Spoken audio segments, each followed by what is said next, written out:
حضرت ابو ہریرہ رضی اللہ تعالی عنہ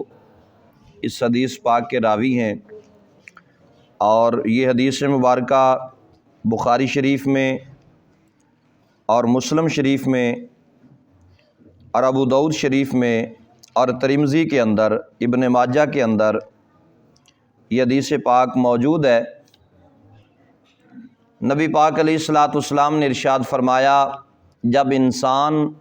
فوت ہو جاتا ہے تو اس کا ہر عمل منقطع کر دیا جاتا ہے، یعنی اس کا جو عمل ہے وہ ختم ہو جاتا ہے، بند ہو جاتا ہے، سوائے 3 اعمال کے۔ فوت ہونے کے بعد بھی 3 عمل ایسے ہیں جو جاری و ساری رہتے ہیں، جن کا اجر، جن کا ثواب اس بندے کو نصیب ہوتا رہتا ہے۔ ان 3 عملوں کے سوا، 3 کاموں کے سوا باقی سارے اس کے اعمال کا سلسلہ جو ہے وہ منقطع کر دیا جاتا ہے۔ وہ 3 اعمال کون سے ہیں؟ سب سے پہلا عمل نبی پاک علیہ الصلاۃ والسلام نے ارشاد فرمایا، صدقہ جاریہ، یعنی صدقہ، یہ جو صدقہ ہے یہ اتنا بڑا عمل ہے کہ یہ ہمارے فوت ہونے کے بعد بھی ہمیں اس کا اجر اور ثواب ملتا رہے گا۔ کیسے؟ مثال کے طور پہ ایک جگہ پہ کوئی مدرسہ بن رہا تھا، دینی درسگاہ بن رہی تھی، کوئی دوست وہاں سے گزرا، اس نے 100، 200، 1000، 500، 1000، 10,000 جتنی بھی مالک نے اسے توفیق دی، اس نے وہ صدقہ اور اس نے وہ جو پیسہ تھا اس نے مدرسے میں لگوا دیا، اور وہ بندہ تو فوت ہو گیا، وہ ادارہ مضبوط بن گیا، ادارہ قائم ہو گیا، وہاں پر بچے قرآن پاک کی تعلیم حاصل کرتے رہے۔ جب تک بچے قرآن کی تعلیم حاصل کرتے رہیں گے، بندے کو فوت ہوئے بے شک ہزاروں سال بھی گزر جائیں، جب تک وہ عمارت کھڑی رہے گی اور بچے وہاں پر بیٹھ کر دین کی تعلیم حاصل کرتے رہیں گے، اس کے نامہ اعمال میں یہ اجر اور ثواب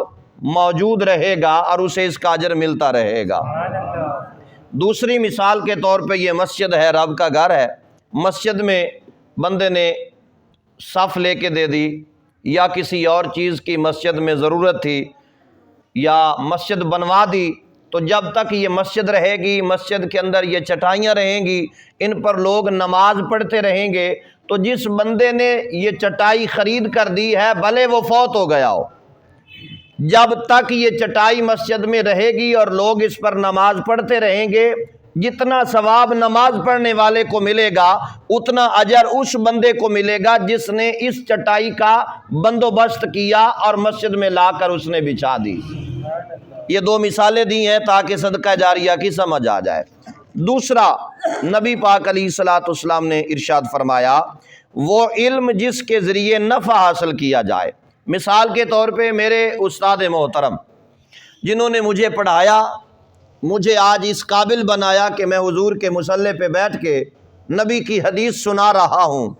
میرے استاد گرامی کا انتقال ہو گیا، اب یہ میں پڑھ رہا ہوں، جتنا مجھے پڑھنے کا ثواب ہوگا اتنا ہی ثواب میرے استاد گرامی کو نصیب ہوگا، کیونکہ مجھے انہوں نے انگلی پکڑ کر اس راستے پر چلایا ہے۔ وہ علم جس سے نفع ہو، فرمایا یہ بھی جاری و ساری رہے گا، مرنے کے بعد بھی یہ عمل جو ہے یہ ختم نہیں ہوگا۔ تیسرا عمل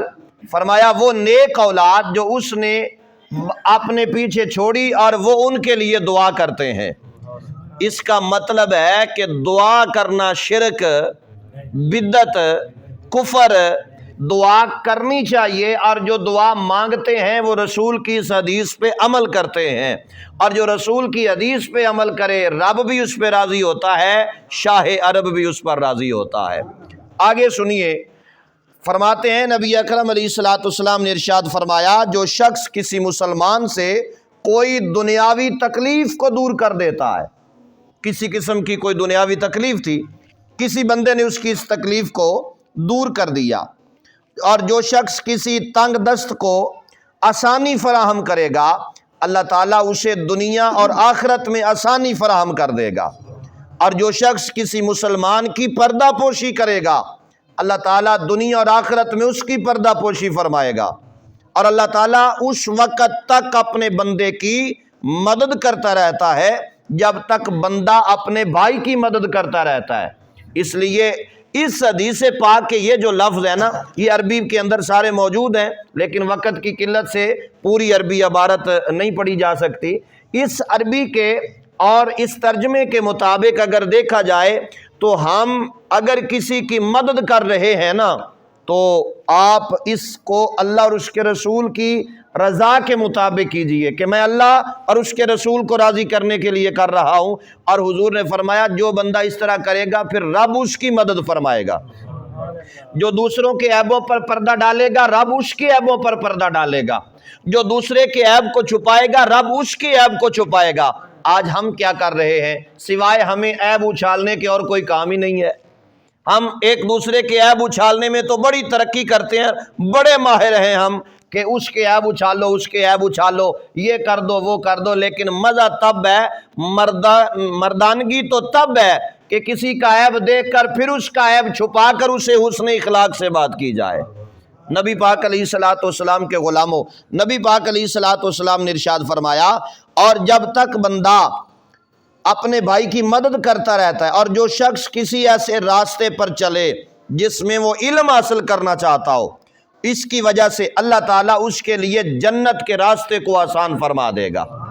جنت کا راستہ آسان ہو جائے گا اس بندے کے لیے جو دین کا علم حاصل کرنا چاہتا ہو۔ اور ساتھ ہی حضور نے ارشاد فرمایا، اور جب بھی کچھ لوگ اللہ تعالیٰ کے گھر میں اکٹھے ہوتے ہیں، اب یہ جو ہم نے ماحول بنایا ہے نا، اس ماحول کو آج سے 1400 سال پہلے کم و بیش رسول پاک نے اپنی حدیث میں بیان فرمایا ہے۔ رسول پاک صلی اللہ تعالی علیہ وآلہ وسلم نے ارشاد فرمایا، اور جب بھی کچھ لوگ اللہ تعالیٰ کے گھر میں اکٹھے ہوتے ہیں اور وہاں اللہ تعالیٰ کی کتاب کی تلاوت کرتے ہیں، آپس میں اس کا درس دیتے ہیں، یہ لفظ درس موجود ہے، یہ حدیث پاک کے الفاظ ہیں۔ حضور نبی پاک علیہ الصلوۃ والسلام نے ارشاد فرمایا، اور جب بھی لوگ آپس میں بیٹھ کر اس کا درس دیتے ہیں، واعظ و نصیحت کرتے ہیں، اور ایک دوسرے کو سمجھنے سمجھانے کی باتیں کرتے ہیں، تو ہوتا ان پر کیا ہے؟ فرمایا رحمت انہیں ڈھانپ لیتی ہے اور فرشتے انہیں آپس میں گھیر لیا کرتے ہیں۔ فرشتے انہیں گھیر لیتے ہیں، اپنی رحمت کے سمندر کے اندر انہیں رب گھیر لیتا ہے اور فرماتا ہے میرے بندے تو نے میری بات کی ہے، میں تیرے سے راضی ہو گیا ہوں، مانگ کیا مانگتا ہے، تیرے مانگنے میں دیر ہو سکتی ہے، میں رب کے عطا کرنے میں کوئی دیر نہیں ہوگی۔ تو محترم حضرات، یہ ہمارے لیے بہت ہی اہم اور خاص ایام ہے رمضان المبارک شریف کے، یہ گھڑیاں ہمیں مقدر سے ملی ہیں، اور آج کے اس درس قرآن میں ہمیں چند اہم باتیں جو ہیں وہ ہم پہ واضح ہوئی ہیں۔ وہ یہ کہ بجائے اس کے کہ ہم کسی کی چغل خوری کریں، غیبت کریں، کسی کے متعلق برا گمان رکھیں، کیا ضرورت ہے برا گمان رکھنے کی؟ آئیے ہر ایک کے لیے آسانیاں پیدا کیجئے۔ جب آپ دوسروں کے لیے آسانی پیدا کریں گے، آپ کے لیے خود بخود آسانی ہو جائے گی، آپ کے لیے خود بخود آسانی ہوگی۔ اگر آپ دوسروں کو مشکلات میں ڈال کر خود جو ہے وہ کہتے ہیں نا کہ میں تو بڑے چین سے رہ رہا ہوں، تو یہ بھول ہے۔ پھر دوسروں کو تکلیف دے کے بندہ خود چین سے نہیں رہ سکتا۔ اگر خود چین سے رہنا چاہتا ہے تو دوسروں کو سکون سے جینے دے، خود بھی سکون سے جی اور دوسروں کو بھی جینے دے۔ اپنے اختیارات کا غلط فائدہ نہیں اٹھانا چاہیے۔ مالک نے اختیار دیا ہے تو یہ بھی ایک بہت بڑا امتحان ہے، ایک بہت بڑی آزمائش ہے۔ اس آزمائش میں ثابت قدم رہنا چاہیے۔ جتنا بڑا عہدہ بندے کے پاس ہو اتنا بڑا وہ عاجز بن جائے، پھر مالک اس پر اس جہان میں بھی عزت عطا فرمائے گا، اگلے جہان میں بھی عزتیں عطا فرمائے گا۔ اللہ تبارک و تعالی اپنے پیارے محبوب کے صدقے ہم سب کی حاضری کو اپنی بارگاہ عالیہ